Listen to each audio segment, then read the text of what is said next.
And I'm finding that that's why I do improv, is not to get ahead, not to be seen, not to use it as a vehicle for my career, but as kind of a workout, and it's yoga and it's the gym, and I go there and I strengthen my craft.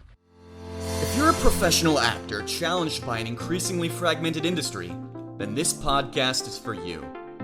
The Hollywood Actor Podcast is an anthology made up of the stories of actors building their bodies of work by redefining themselves, reframing their goals, and reevaluating their opportunities. No matter where we are in our careers, we're always looking to be inspired and to share ourselves across our community. This podcast will offer that opportunity to guests and listeners alike, as we all discover what it means to be a working, professional, successful actor. This is Jamie Young, and you're listening to the Hollywood Actor Podcast.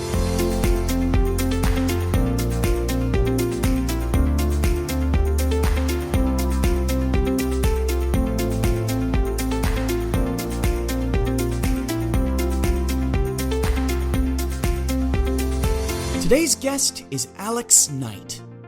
Alex received his BFA from the University of New Mexico and has worked with Albuquerque's Tricklock Theater Company and Gorilla Tango Comedy Theater. His credits include Netflix's Narcos Mexico, AMC's Preacher, and HBO's Last Week Tonight with John Oliver.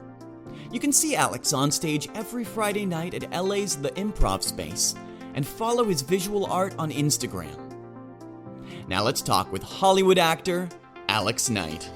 So I guess I've always been, an actor, trying to be an actor in high school, middle school, all that stuff. I was kind of a class clown and stuff. And so then when I was looking for a college, UNM, the University of New Mexico, or actually all the New Mexico State colleges had a lottery scholarship. So anyone that bought lottery tickets, that money went into a fund, and then students could go to college for free, basically, to state schools. And so I went to University of New Mexico because it was free, and I got a great education there. I got a theater degree, and there was a company that was teaching at the school called Tricklock Theater Company. They were teaching a few classes that I took. They're an Albuquerque ensemble that creates devised work and tours all over the world and throws a big international theater festival. And so I kind of hooked in with them. And around the same time, my senior year, or maybe my junior year in college, I kind of met another theater company called Gorilla Tango Comedy Theater that was from Chicago, and I started training with them. Is that where you first got interested in acting, while you were in college? No. So I was always, middle school, even I did some plays. High school, I did a bunch of musicals and stuff. I had a really, really strict, rude, maybe mean, whatever, theater teacher who held us to this incredibly high standard. We did a chorus line when I was in middle school, which is a very adult play. You probably shouldn't be doing that in middle school, but we did that with the full Broadway choreography that she pulled, and I don't know, this lady was just very, very tough on us, and so much so that she got fired for inappropriately, whatever. I don't know anything's true or not, so I shouldn't say anything. But this lady left the school, but for sure she instilled in me some professionalism that I still have today. Some of those really mean, cruel, awful teachers that end up, breaking some students and turning some away and turning them off the art forever, are the worst people in the world. And at the same time, for some of the artists that survived those horrible things, some of the best teachers, I think. It's a really awful, weird thing that happens there sometimes. Yeah, it can be. It can be.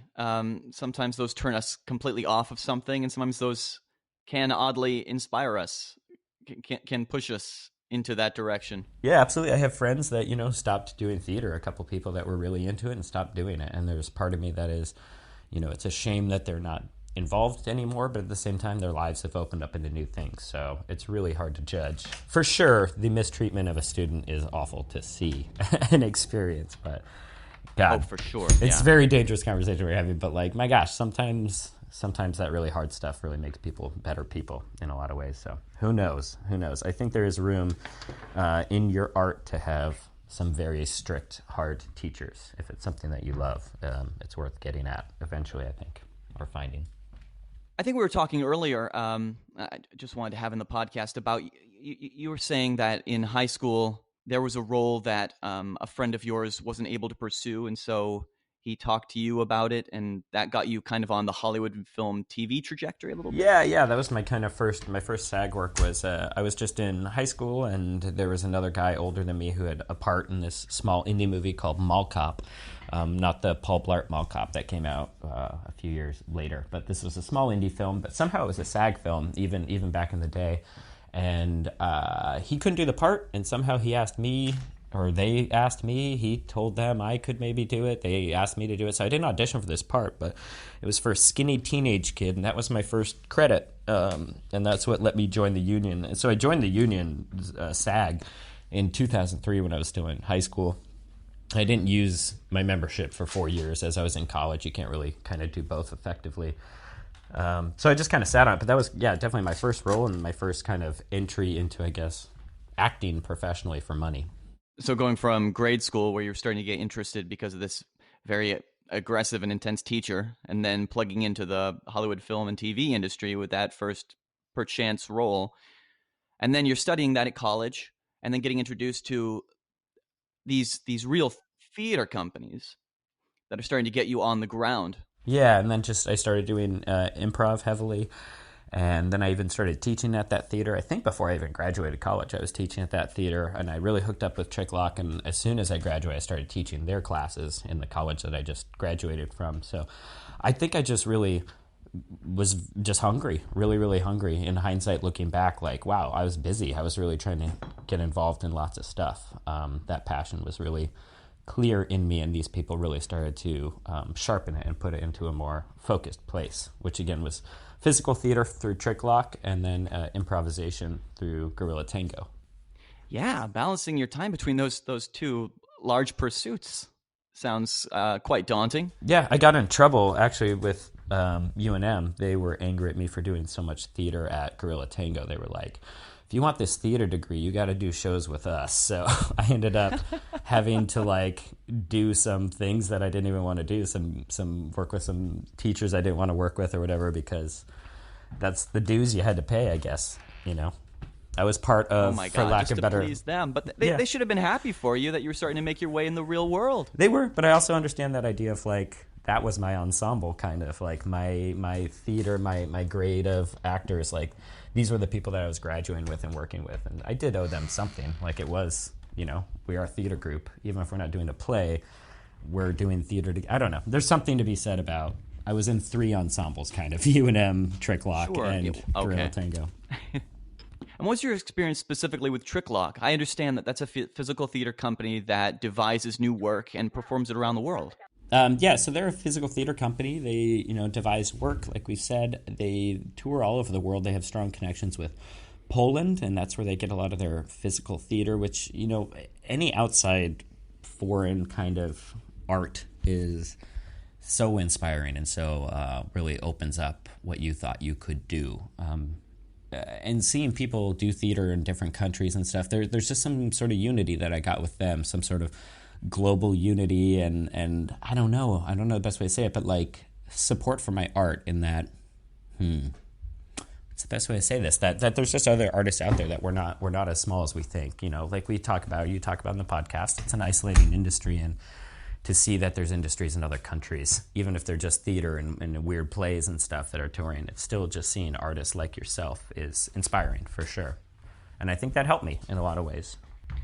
Right, and I think that's ideal coming out of a university experience where you're reading these books about different methodologies, different theater cultures around the world, and then you're actually literally putting that into practice immediately coming out of college, where you're creating those projects for yourself, but meeting the audience, kind of where the rubber meets the road around the world, the global theater scene. And so to be able to put that in practice immediately after college must be extremely vital and help to make your work that much more vibrant. Yeah, I just feel really, really lucky that there was, that this guy from Chicago built an improv theater downtown Albuquerque right around when I was into it. And this theater company that does amazing work and tours around the world, was working right where I was working and allowed me the opportunity to travel around the world. And that the film industry came into New Mexico right when I was ready to start acting in it. Just stuff's really lined up for me nicely. And whether that's me being just open to those things, that those kind of things exist in lots of places. And I just found them because I was hungry or because I'm lucky. I'm not sure. It's somewhere in the middle, I'm sure. Right.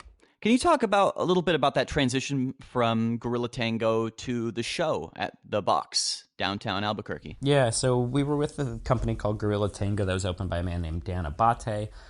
He's from Chicago. He saw that Albuquerque was at a place in its growth as a city that it required an improv theater. He believes strongly that improv like theaters are kind of a sign of development in a city, that once it reaches a certain level of, artistic respect, it's like an orchestra or something. Like a city deserves such a thing.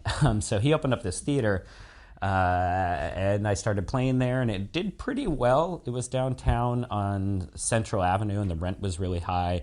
Our tickets were a little high. Our quality wasn't quite great yet. And so the theater itself didn't do well, but the community that he created started thriving. And we moved to another theater called The Box on Lomas, and we were there for quite a while until we developed quite a big community, and then we moved back to Central Avenue with a nice place called The Box. And then we do a show now called The Show, which is a short form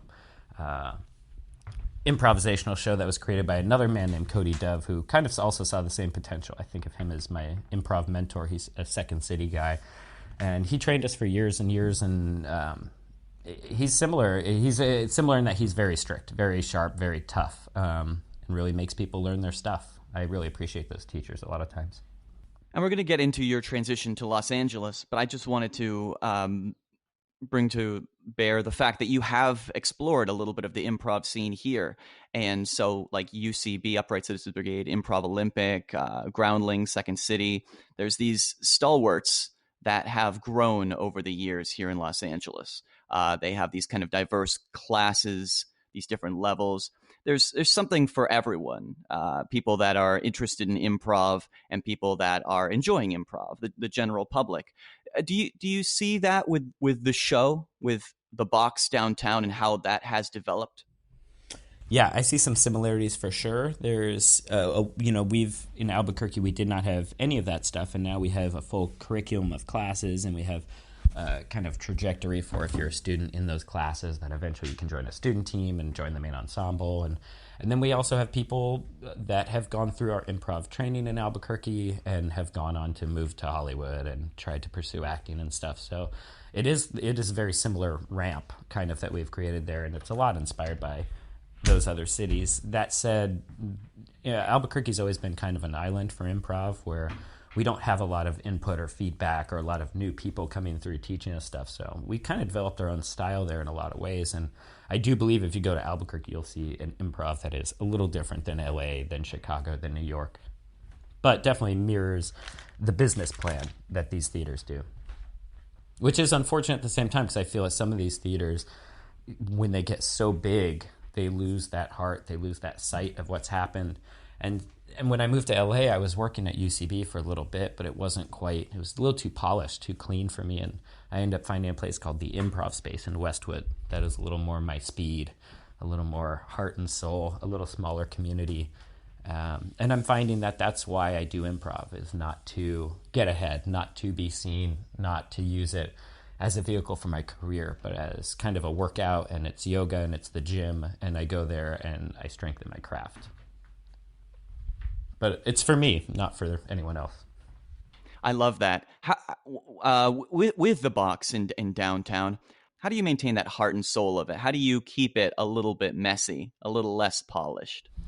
It's tough because, I just went down there to Albuquerque this weekend and I played with them. And as the guy that used to direct the show and is no longer directing it, I was like, oh, I would tweak that. I'd tighten that up. I'd do that.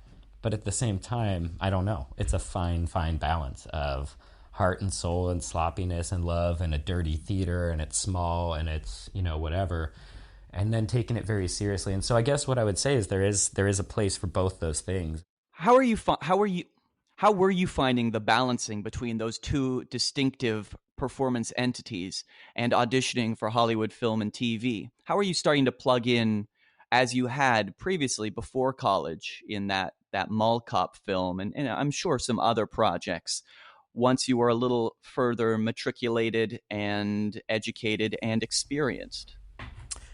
Yeah, so as I was in Albuquerque, I was working with Tricklock and working at Gorilla Tango, and eventually that becoming the box. Yeah, I found myself being kind of just a full-time actor. When I wasn't teaching, I would just be, auditioning and stuff. Lots of film and TV stuff was coming into New Mexico at the time.